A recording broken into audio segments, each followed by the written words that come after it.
Hey friends, welcome back to another episode of Refinishing Furniture. If you're new here, hi, my name is Monica and I refinish furniture for a living. In today's video, I will be refinishing this beautiful cedar chest that I scored on Facebook Marketplace for just $20. After giving it a makeover, I listed it back on Marketplace and it was picked up from the vintage shop just a few weeks later. If you're interested in seeing a full breakdown of costs for flipping this cedar chest, don't forget to hit the subscribe button. I will be sharing a video every quarter that goes over all the pieces I refinished, how much I invested, and how much profit I made after the makeover. With that being said, let's get started. I'm gonna be honest with you guys. There are times when I have absolutely no idea what direction to take with a piece. And that was definitely the case with this cedar chest. So while I was removing the hardware, I thought, why not ask my personal assistant, aka ChatGPT, for a little help. It gave me a mock-up of a dark blue dresser with a stained top, and that instantly gave me some inspiration for this makeover.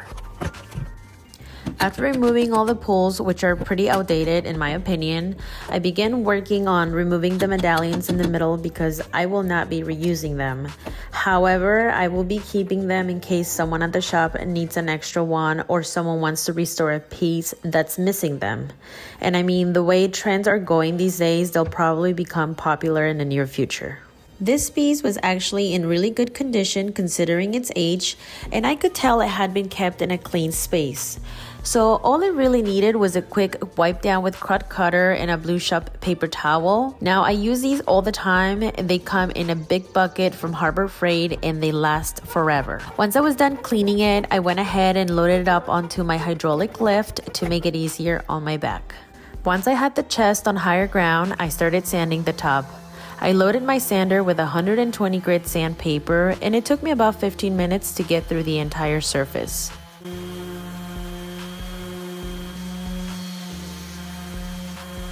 For the curved edges, I switched over to sanding blocks that come in different shapes. These are super handy for getting into uneven areas and details where a regular sander won't fit. I also used a foam attachment with my orbital sander, which, as you can see in the video, it made for quick work on those tricky edges.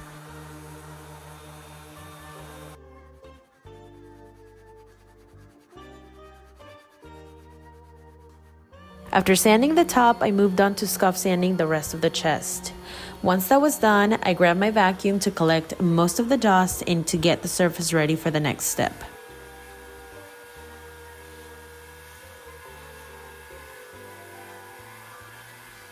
I used a clean wet rag to get the remaining dust off of the surface, and at this point, I was ready to do a paint wash over the top.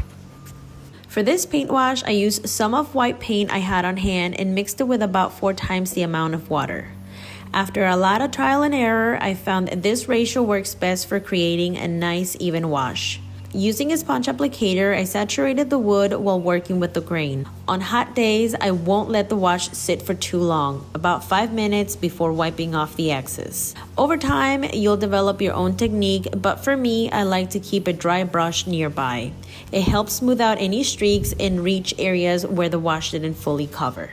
Here, I'm just using some blue tape and red painter's paper to cover the areas I want to protect from overspray.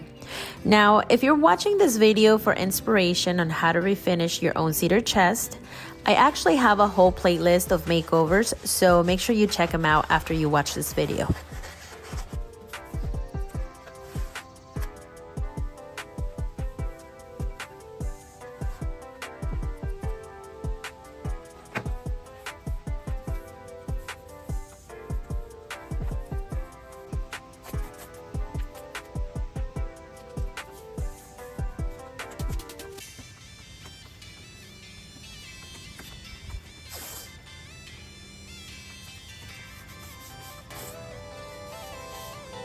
Next, I mixed up some Bondo to fill in the holes left behind by the old hardware. I didn't capture the sanding part of video, but after the Bondo dried, I smoothed everything out so the surface was nice and even.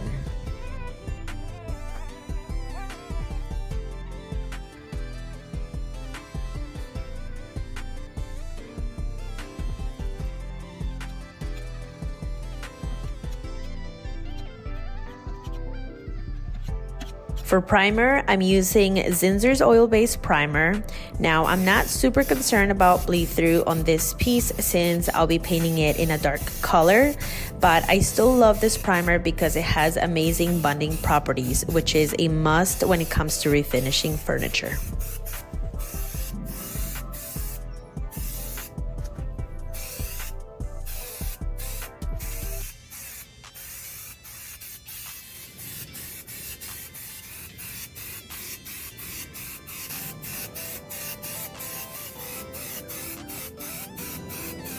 Now I'm using glazing putty to fill in the small superficial scratches I missed earlier, and as you can see, there were quite a few.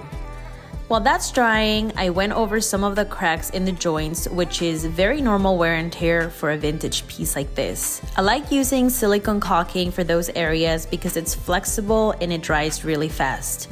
Once the glazing putty dried, I went ahead and smoothed it out with a fine grade sanding pad. And now we're getting ready to paint this piece. I like using this Wagner spraying tan to keep any overspray from getting on our vehicles. I've had it for over 2 years and it kind of shows. I will be replacing it here in the near future, but I do think this is a great investment, especially if you're going to be flipping furniture on the regular.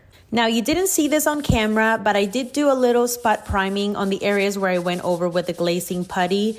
So here I am doing a little light sanding over those areas, and this is just to avoid any flashing through the paint. Okay, so let's talk about spraying. For those of you who have never used a sprayer and are just terribly afraid to use one, this is what I use, is a Central Pneumatic sprayer. I get these at Harbor Freight for, depending on the sale, you can get it from $19, but I've gotten them for $9 before. So whenever I see them for $9, I go ahead and get a bunch of them. So this I've already used, and as you can see, all the parts are here. We're gonna go ahead and put our needle inside, like so. And we're gonna put the spring in there. And then this part is sometimes a little tricky. But this one's, I've used this gun quite a bit, so it's okay. And then we're gonna go ahead and put the nozzle. So here is the filter. As you can see, it's super, super tiny. This one goes in here, and then you go ahead and screw your cup onto the spraying gun. I like to take a paper filter. You really don't want any little chunks of your paint to go in there, especially if you're using paint that's acrylic paint or acrylic base. You'll definitely get some chunks in there. So use a paper filter. This is the type of viscosity that you want for your paint. If you water it down even more, then you'll end up with super runny paint and it might lose its properties. So you don't want to go too thick, and you also don't want to water it down too much. I'm going to go ahead and pour my paint onto here, and then I'm going to do a couple tests on a cardboard or piece of wood just to make sure that I have the right viscosity and just to make sure that I have the right pattern and the right flow.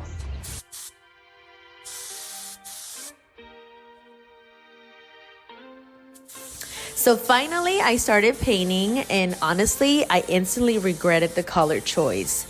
To me, it looked like primer gray, so I had to have my husband come outside to check it out and try to convince me to stick with it and trust the process, which thankfully he did. One thing to keep in mind is that paint almost always looks a little different once it dries, and in most cases, the color deepens even more once you apply a top coat. Here's what it looked like right after the first coat, and I was already really happy with how little texture was showing through. One of the biggest compliments I get on my furniture is how smooth it feels to the touch. Spraying definitely helps with that, but honestly, sanding between coats is what makes the biggest difference. I ended up doing 2 full coats of paint, and then I move on to the next step, which was drilling the holes for the new hardware. In the past, I would have used tape and a ruler to make the holes, but I finally gave in and bought a jig to make them. I thought this was going to be easier, but it still required quite a little bit of math, and I am just terrible at it. I have to mention that it also didn't help that all the drawer fronts were different sizes. Anyway, I had never used this tool, so I'm sure just like with anything else, I will get used to it and it will get easier to use. Once I vacuum up all the wood shavings, I decided it was time for the first out of 2 coats of water-based poly. Using the same sprayer I've been painting with, I poured out the leftover paint, added poly, gave it a quick mix, and started spraying it onto the furniture. One little tip I've learned is to add just a small amount of paint onto the top coat when working with dark colors. This helps prevent any cloudiness once it dries. So I left working on the top of the cedar chest to the end because I had no clue what stain to use that would be complemented by the dark blue color. So at first I thought using this special walnut tone penetrating stain would work, but it actually made the wood look too warm in my opinion, which I did not like.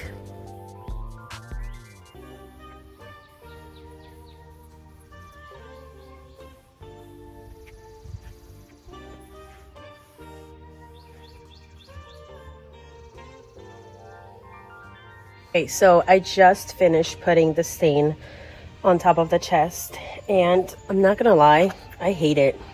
So once it dries, I'm just gonna go ahead and put on that gel stain on top and call it good, because at this point I'm running out of time, and well, this is for entertainment for you guys. This is my business, so I have to get the piece out of here and put it on my truck and bring it to the shop, because we are 2 weeks away from having our monthly vintage sale.